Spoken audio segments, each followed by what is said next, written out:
Assalamualaikum warahmatullahi wabarakatuh. Halo anak-anak, apa kabar kalian hari ini? Alhamdulillah luar biasa, tetap semangat, Allahu Akbar. Alhamdulillah, semoga kita semua selalu sehat dan selalu diberi keselamatan. Amin amin ya rabbal alamin. Nah anak-anak, perkenalkan, nama Ibu Nikita Maharani dari mahasiswa PGSD kelas SD 19A. Di sini Ibu akan menjelaskan atau mengajarkan kalian tentang kenampakan alam. Anak-anak, sebelum kita memulai pembelajaran, alangkah baiknya kita berdoa terlebih dahulu. Berdoa menurut agama dan kepercayaan masing-masing, berdoa dimulai. Selesai. Nah anak-anak, coba sekarang kita ice breaking dulu. Ice breakingnya tepuk semangat. Ayo kita bareng-bareng. Tepuk semangat. Semangat. Ayo sekali lagi, kurang semangat. Tepuk semangat. Semangat. Oke, alhamdulillah sekarang kalian sudah semangat belajarnya. Oh ya, Ibu mau tanya dulu nih, kalian sudah sarapan belum? Alhamdulillah. Nah, kalian jangan lupa sebelum ke sekolah kita harus sarapan. Anak-anak, sekarang buka buku IPAS-nya, keluarkan buku IPAS-nya. Nah, sudah dikeluarkan semua? Oke, sekarang buka bab 2. Sudah dibuka halamannya? Nah, jika sudah, Ibu mau tanya nih, di bab 2 itu materinya tentang apa? Ya, betul, tentang kenampakan alam. Nah, Ibu mau tanya nih, apakah kalian tahu apa itu kenampakan alam? Nah, di sini Ibu akan menjelaskan pengertian kenampakan alam. Nah, kenampakan alam ini adalah bentuk muka bumi. Kenampakan alam disebut juga dengan istilah bentang alam. Ayo disebut dengan istilah apa? Ya, bentang alam.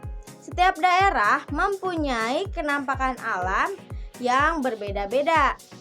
Ada yang datar, ada yang berbukit-bukit, ada daerah yang tertutup, dan ada pula yang digenangi oleh air. Nah, sekarang kalian sudah tahu pengertian kenampakan alam. Nah, kenampakan alam ini dibagi menjadi 2 bagian. Yang pertama, kenampakan alam wilayah daratan, dan yang kedua, kenampakan alam wilayah perairan. Kenampakan alam wilayah daratan ini adalah bagian dari permukaan bumi yang tidak digenangi air dan berbentuk padat. Kenampakan alam wilayah perairan adalah bagian dari permukaan bumi yang tergenangi air. Nah, kenampakan alam yang termasuk wilayah daratan adalah sebagai berikut. Yang pertama, dataran rendah. Dataran rendah adalah wilayah datar yang memiliki ketinggian 0 sampai 200 meter di atas permukaan laut.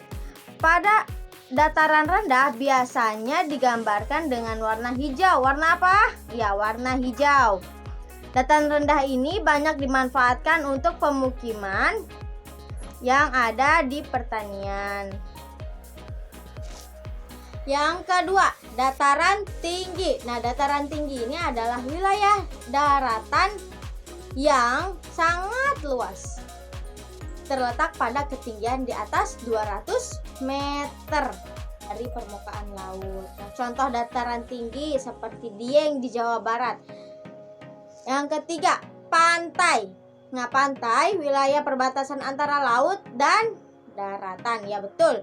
Pantai ini ada. Yang ketiga, pantai. Nah, wilayah perbatasan antara laut dan daratan. Ya, betul. Pantai ini ada yang landai dan ada yang terjal. Kenampakan alam wilayah perairan yang termasuk yang pertama sungai. Sungai adalah aliran yang panjang yang berasal dari mata air dan bermuara atau berakhir di laut. Contohnya Sungai Kapuas di Kalimantan, Sungai Asahan di Riau dan sebagainya. Yang kedua, danau. Nah, danau ini merupakan genangan air yang sangat luas dan dikelilingi oleh daratan. Contohnya Danau Toba di Sumatera Utara, Danau Batur di Bali dan sebagainya. Yang ketiga, laut. Laut merupakan perairan yang sangat luas dengan ciri airnya. Asal laut banyak menghasilkan jenis ikan, udang, kerang, serta rumput laut. Contohnya Laut Jawa. Hubungan kenampakan alam dengan hubungan sosial budaya. Apakah kalian tahu pekerjaan orang yang tinggal di Lembang dan di daerah pegunungan lainnya? Ya, petani, tepat sekali. Nah, sebagai petani, mereka tinggal di kawasan yang sejuk dan cocok untuk pertanian. Jika kita amati lagi nih, bahwa kenampakan alam sangat berpengaruh terhadap pekerjaan seseorang di kawasan tersebut.